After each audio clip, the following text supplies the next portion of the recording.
অনেক পুরুষের সফলতার গল্পের পেছনে লুকিয়ে থাকে এক নিঃসঙ্গ জীবন। একজন পুরুষের সফলতার গল্প শুনতে সবাই পছন্দ করে।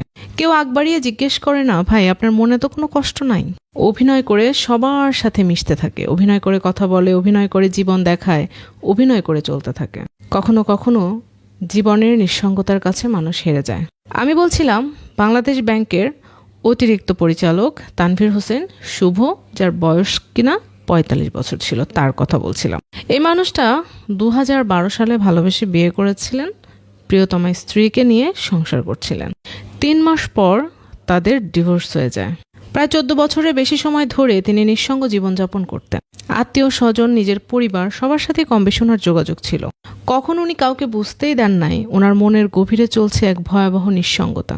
মানুষ পৃথিবীতে সবচেয়ে বেশি অসহায় হয়ে যায় যখন প্রিয় মানুষের বিয়োগ ঘটে। শেষ পর্যন্ত যখন সেই বিয়োগকে তিনি মেনে নিতে পারেন না, সমাজ, সংসার সবকিছুর ভয়ে কাউকে বলতেও পারেন না, নীরবে নিভৃতে সেই একাকিত্ব নিজেই নিজের কাঁধে তুলে নেন। নিশ্চয় জানেন, পৃথিবীতে একাকিত্বের চেয়ে ভয়ঙ্কর কোনো কিছুই মানুষকে আগ্রাসন করতে পারে না।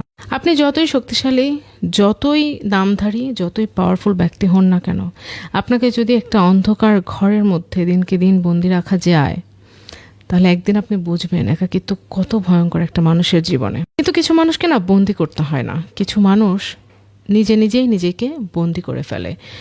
অন্য কেউ সেটা বুঝতে পারে না, শুধু সে বুঝতে পারে নীরবে নিভৃতে সে নিজেকে কোথায় নিয়ে যাচ্ছে। এই তানভীর হোসেনও ঠিক প্রায় ১৫ বছর নিজেকে একটু একটু করে নিঃসঙ্গ করেছে। সেই নিঃসঙ্গতার ভর তাকে এমনভাবে ধরেছে, সেই ভার সহ্য করতে না পেরে তিনি চলে গেছেন পরপারে, নিজের জীবনটা শেষ করে দিয়ে। তার রুম থেকে যখন পচা দুর্গন্ধ বের হয়, তখন 999-এ কল করে পুলিশ এসে দরজা ভেঙে দেখেন উনি আসলে অনেক আগেই মারা গেছেন। কি ছিল না এই পুরুষ মানুষটার বলেন তো? টাকার অভাব ছিল? নামের অভাব ছিল? উনি যে জবটা করতেন, উনি যে চাকরিটা করতেন, সেই চাকরিটার জন্য বাংলাদেশের ম্যাক্সিমাম মানুষ যদি মেধাবী হয় তাহলে এই চাকরিটার জন্য অপেক্ষা করে। উনি তো পারতেন অন্য কোনো নারীর সাথে নিজেকে মিলিয়ে নিতে। সব পুরুষই অন্য নারীর সাথে নিজেকে মেলাতে পারে না। কিছু পুরুষ হয় শুধুই এককেন্দ্রিক, কিছু পুরুষ হয় এক চিন্তাশীল, কিছু পুরুষ হয় একজনকে নিয়ে ভাবতে ভাবতে জীবন পার করে দেয়। ৩ মাসের সংসার জীবনে কি এমন হলো এত ভালোবাসার মানুষ, এত প্রিয় মানুষটি ছেড়ে চলে গেল? এবং সেই ভালোবাসার মানুষটা আসলে কতটা ভালোবাসার ছিল যে যার একাকিত্ব তাকে বয়ে নিয়ে বেড়াতে হয়েছে ১৫ বছর? উনি তো চলে গেলেন, সমাজের জন্য কি শিক্ষা রেখে গেলেন? চলেন একটু বিশ্লেষণ করি। এই যে ঢাকা শহরে এত এত মানুষ, কোটি কোটি মানুষের ভিড়ে কে কার বলেন তো? কেউ কার না, কেউ কারো জন্য কিচ্ছু না। এই ফ্ল্যাটে কি হচ্ছে ওই ফ্ল্যাটের মানুষ জানে না, আপনি হাসছেন না কাঁদছেন কেউ জানে না। কতটা নিঃসঙ্গ আমরা। এই নিঃসঙ্গতা আসলে কার দোষ? আমাদের দোষ, আমরা তৈরি করেছি। আমরা যখন একান্নবর্তী পরিবারে ছিলাম তখন আমরা মেনে নিতে পারিনি, আমরা একা হতে চেয়েছি, তাই আমরা একটু একটু করে ভাগ হতে শুরু করেছি। এখন আমরা নিজস্ব ফ্ল্যাটে একা উপভোগ করতে পছন্দ করি। শরীরে যতক্ষণ শক্তি থাকে ততক্ষণ পর্যন্ত একাকিত্ব আমাদের খুব ভালো লাগে। আস্তে আস্তে যখন বয়স বাড়তে থাকে, আমরা বৃদ্ধ হতে থাকি, তখন মনে হয় একাকিত্ব আসলে অনেক ভার। নিজেকে একা করে ফেলার আগে অবশ্যই আপনাকে ভাবতে হবে যে এই একাকিত্ব আমাকে কোথায় নিয়ে যেতে পারে। হ্যাঁ, একা যদি আপনি জীবন উপভোগ করার জন্য যথেষ্ট শক্তিশালী মন মানসিকতার হন তাহলে আমার কিছু বলার নাই। কিন্তু আপনি যদি একাকিত্ব বহন করতে করতে করতে করতে কোথাও গিয়ে আটকে গিয়ে আর বের হতে না পারেন, ঠিক ওই মুহূর্তে আত্মীয় স্বজনের আশ্রয় নিন। মনের কথা কাছের মানুষকে বলে দিন। কখনো এতটাও একা হওয়া উচিত নয় যেখানে মানুষ আপনাকে ভুলে যাবে, আপনার মনের খবর নিতেই ভুলে যাবে। আপনি যতই একা থাকতে পছন্দ করেন না কেন, অবশ্যই প্রতিদিন কিছু কাছের মানুষের সাথে মন খুলে কথা বলবেন। এতে আপনি মানসিক সাপোর্ট পাবেন। আপনি কি জানেন, অনেক অনেক শিক্ষিত মানুষ আছে যারা নিজের মনের কথা মন খুলে বলতে না পারার কারণে নিজেরাই আত্মবলিদান দেয়। কিছু মানুষ নিজে নিজে নিজের একটা জগৎ তৈরি করে। তারা ধরেই নেয় আমার গল্প কে শুনবে, আমার কথা কে শুনবে, আমাকে কে সময় দিবে, কে আমাকে মানসিক সাপোর্ট দিবে।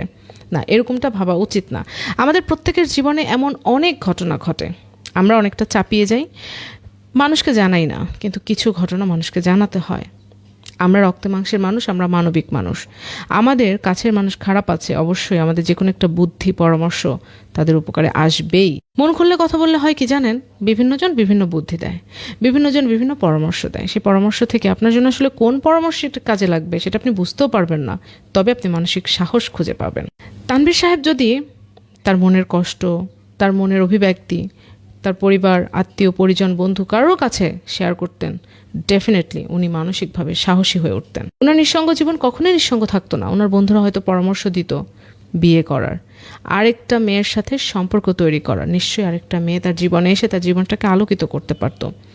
কিন্তু সে 3 মাসের মধ্যে কি এমন নিদারুণ ঘটনা ঘটেছিল যে উনি আর কোনো নারীর সাথে নিজেকে সংযোগ করতে পারেন নাই।